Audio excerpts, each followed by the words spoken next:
Jaa, see juhtus jälle. Alles täna hommikul oli see Wildberriesi jaotuskeskus Moskva kagus Rjazanis koos rünnakutega kohaliku naftatöötlemistehase pihta. Ja võib-olla tehti eraldi katse Moskva lõuna pool, mis läks mööda ja tabas hoopis lähedal asuvat kolmanda osapoole ladu.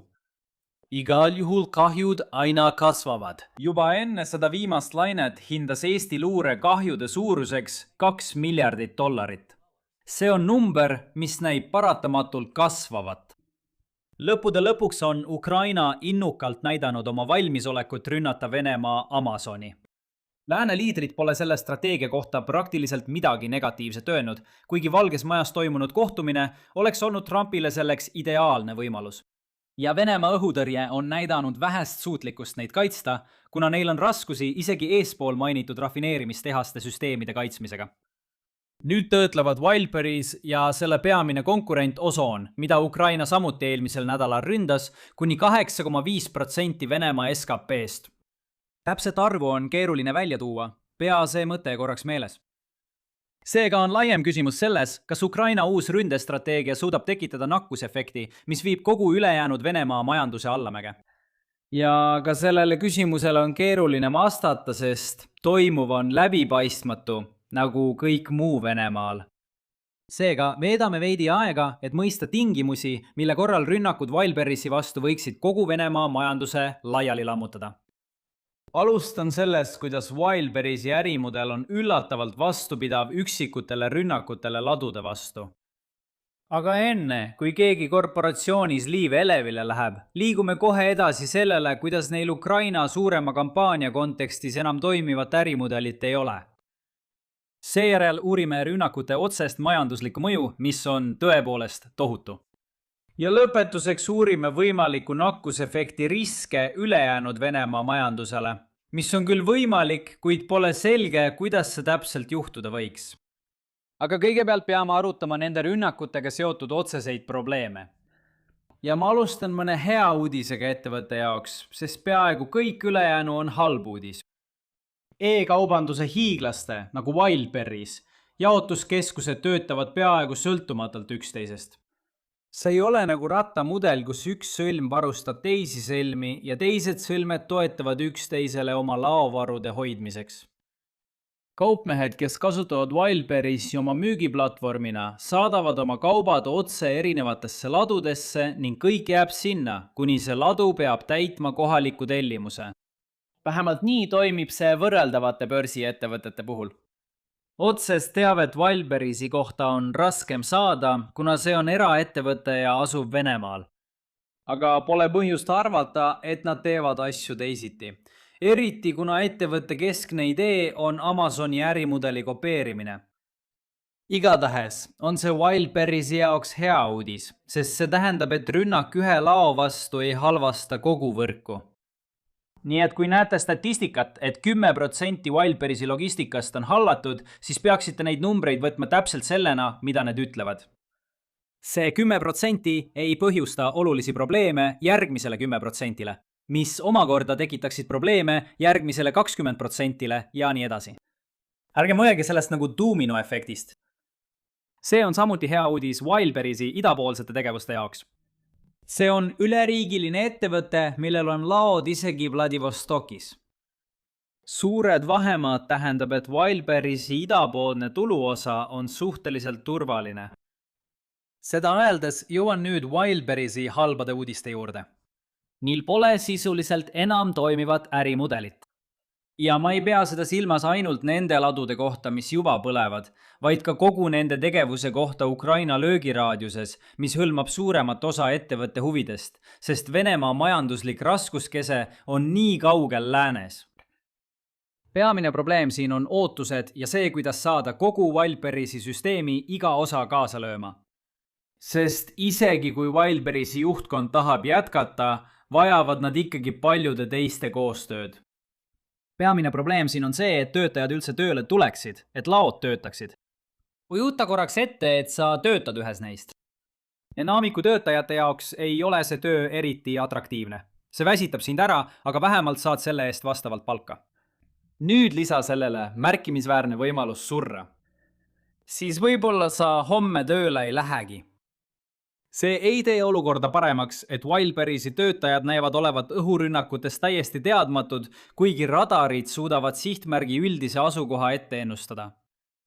Võiks arvata, et pärast esimesi rünnakuid Wildberriesi jaotuskeskustele saaksid nad aru, et võivad olla sihtmärgiks ja evakueeruksid vastavalt. Aga ei, nad väljuvad endiselt hoonetest alles pärast rünnakuid.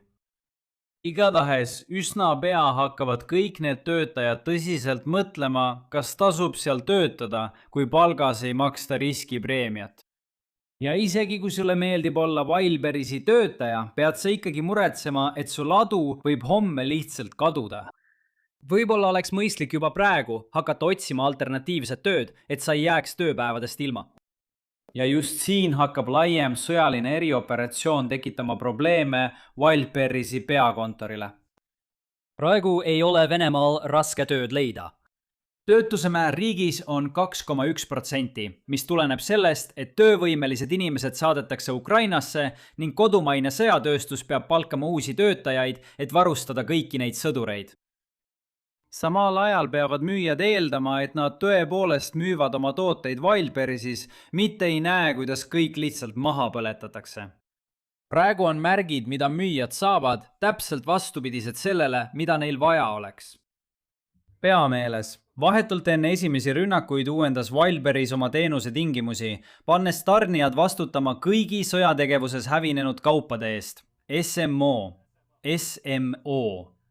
Kujuta ette, et oled väike ettevõtja ja enamik sinu ettevõtte varadest asub praegu Wildberriesi laos. Ma oleksin väga närvis, kui avastaksin äkitselt, et olen pankrotis, nagu mitmed väikeettevõtted juba on. Wildberries võiks selle probleemi lahendada lihtsalt sellega, et kindlustaks oma laos olevate kaupade väärtuse. Aga see lööks samamoodi Wildberriesi kasumit pihta. Seega tundub, et see on pigem Kremlile lahendamiseks mõeldud probleem. Kuid praeguses olukorras ei ole võimukandjad pakkunud mingit käegakatsutavat toetust. Viimane punkt keskpika perioodi lahenduste kohta. Wildberries ei saa seda probleemi lahendada lihtsalt väiksemate ladude ehitamisega, mis oleksid Ukraina vaatenurgast vähem atraktiivsed sihtmärgid. Kogu ärimudel toimib ainult suures mahus.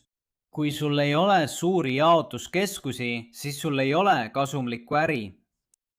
Nüüd liigume edasi tänase päevakorra tõelise probleemi juurde. Kas Venemaa majandusele on laiem süsteemne risk? Ja vastus on jah, kui vaadata seda 1 või 2 sammu võrra edasi Ukraina füüsilistest sihtmärkidest.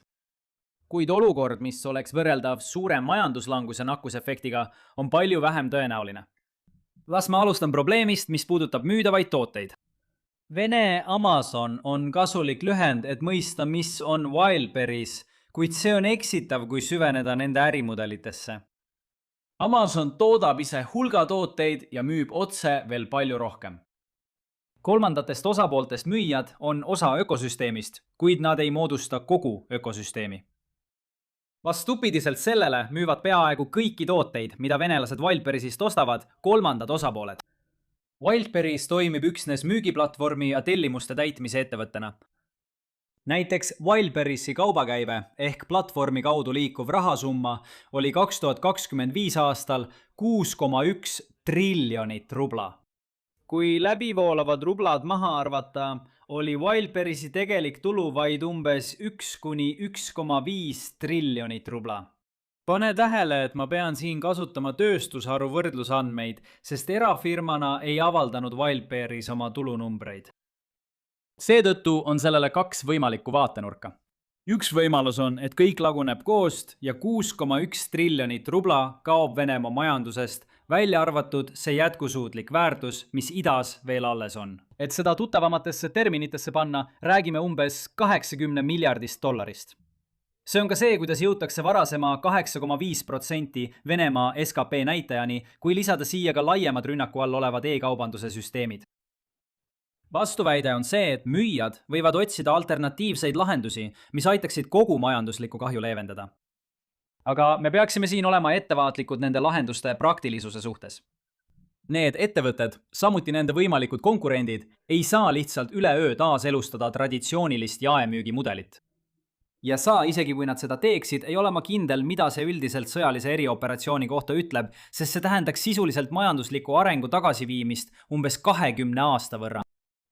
Parem alternatiiv, mis pole küll hea alternatiiv, vaid lihtsalt parem, on jätkata Wildberriesi kasutamist müügiplatvormina ja seejärel täita tellimused iseseisvalt. Olen kindel, et keskmise suurusega müüjad proovivad seda. See läheb neile kallimaks, kuna mastaabisäästu pole ja tarbijate jaoks on see oluliselt aeglasem, kuid vähemalt see toimib. Tõeliselt väikeste ettevõtete jaoks on see aga täielik segadus. Nad ei suuda vastavalt laieneda ja vajasid Wildberriesi selle rolli täitmiseks. Seetõttu on tõenäoline, et see 8,5% pealkirjas toodud näitaja liialdab kahju ulatust, kuid mitte väga palju. Ja jah, see, kui korraga kaotab töö suur hulk inimesi, ei ole kunagi hea. Aga pea meeles, et Venemaa majandus on niikuinii üldiselt ülekuumenenud ja need, kes tööd otsivad, ei tohiks liiga kauaks töötuks jääda. Eriti kui need mobilisatsiooni kuulujutud osutuvad tõeks. Tõsi, mina kirjeldaksin neid väljakutseid pigem poliitiliste probleemidena Kremlile, mitte kogu Venemaa majanduse süsteemse riskina. Asjad muutuvad aga keerulisemaks, kui hakkame seda vaatama pangandussektori vaatenurgast ja nakkusohu seisukohalt. Ja pidage minuga hetk vastu, sest on arusaadav, kui olete sellel teemal kuulnud vastuolulisi sõnumeid. Wildberriesil endal ei paista olevat mingeid tõsiseid võlakohustusi. Tal on, või vähemalt oli, piisavalt rahavoogu, nii et tundub, et ta suudaks vähemalt mõnda aega tormi üle elada. Samas on siin natuke ärilist silmapetet, sest Wildberriesi emaettevõte on uppumisohtu sattunud. Hea meeles, et ärimudeliks oli siin tohutute mastaabisäästude loomine. See tähendas investeerimist hiiglaslikku jaotusvõrku, mis oli loodud selleks, et aastakümnete jooksul iga müügiga rublasid tagasi teenida.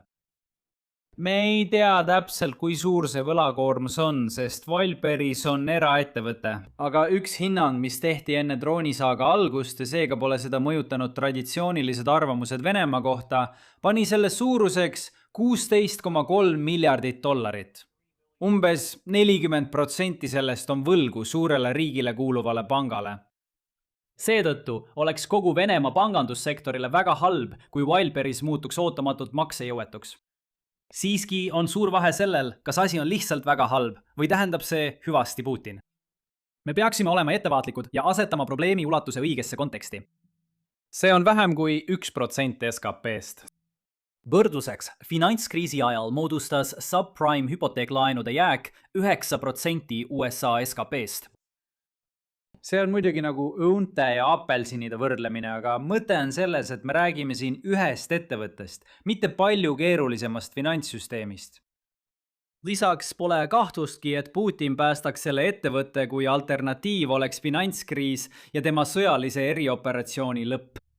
Kokkuvõttes tähendab see, et laiemale Venemaa majandusele tõelise nakkusefekti oht on väike. Aga ma lisan siia, et tänapäeva majandusšokid on majandusteadlastele tõesti šokeerivad. Kui me mõistame, mis süsteemis toimub, siis me üldjoontes teame, kuidas rakendada poliitikaid, mis leevendavad negatiivseid majanduslikke tagajärgi.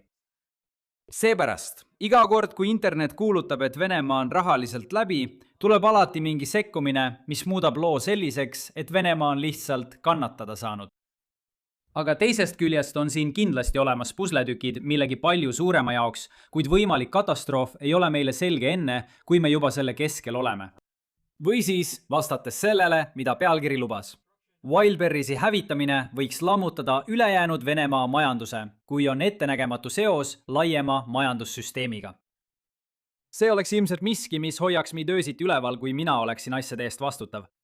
Ja võib-olla see kehtib veelgi enam, sest nagu öeldud, Wildberries on eraettevõte ja suur osa sellest, millest ma rääkisin, põhineb sellel, mida inimesed arvavad olevat tõsi, kuid tegelikult me ei tea. Siin on aga oluline see, et Ukraina ei tohiks lootma jääda Venemaa kokkuvarisemisele. Praegu ei käitu Wildberries nii, nagu ta oleks maksejõuetu. Wildberries pank, tuletan meelde, see on Venemaa, nii et loomulikult on neil oma pank. On külmutanud väikeste ja keskmiste müüjate laenumaksed 3 kuuks. See samm näitab, et Wildberries on piisavalt heas majanduslikus seisus, et seda võimaldada. Vastavalt sellele näitavad ennustusturud vaid 9% tõenäosust, et Wildberries kuulutab sel aastal välja pankroti. Ja ma arvan, et seda tasub konteksti panna. Olete kahtlemata kuulnud paljusid, kes räägivad, et Wildberries on läbi või Putin on läbi ja kütavad seda juttu üles, et kõik ongi läbi. Kahtlemata kuulete järgmiste nädalate jooksul veelgi rohkem selliseid väiteid. See on õige sõnum, mida elastada, kui soovite klikke koguda ja elada mullis, kus teie ennustuste täpsusel pole vaatajate arvule suurt mõju. Vähemalt ennustusturgudel saavad inimesed tasu ainult selle eest, kas neil oli õigus või mitte. Ja praeguse seisuga on need, kellel on endal midagi kaalul, skeptilised isegi selle suhtes, kas esimene doomino üldse ümber kukub. Niisiis, mis on meie tänased peamised järeldused? Üksikud rünnakud Wildberriesi ladudele avaldavad üllatavalt vähe otsest mõju ettevõtte üldisele tegutsemisvõimele. Siiski jätavad kaudsed mõjud ettevõtte toimivast ärimudelist ilma. Ettevõttega otseselt seotud isikute jaoks tekivad märkimisväärsed majanduslikud ja poliitilised probleemid, kuid üldise nakkuse oht on väike. Samal ajal on oht, et jääd ilma igapäevasest sisust. Olematu, kui tellid minu teise kanali Lines on Maps Extra. Ma oleksin täna sinna postitanud, kui poleks olnud Ukraina ootamatuid lööke tüütutele puuviljateemalistele logistikaettevõtetele. Ja kui sulle meeldis tänane video, siis palun pane like, jaga ja telli kanal ning näeme juba homme. Hoia end!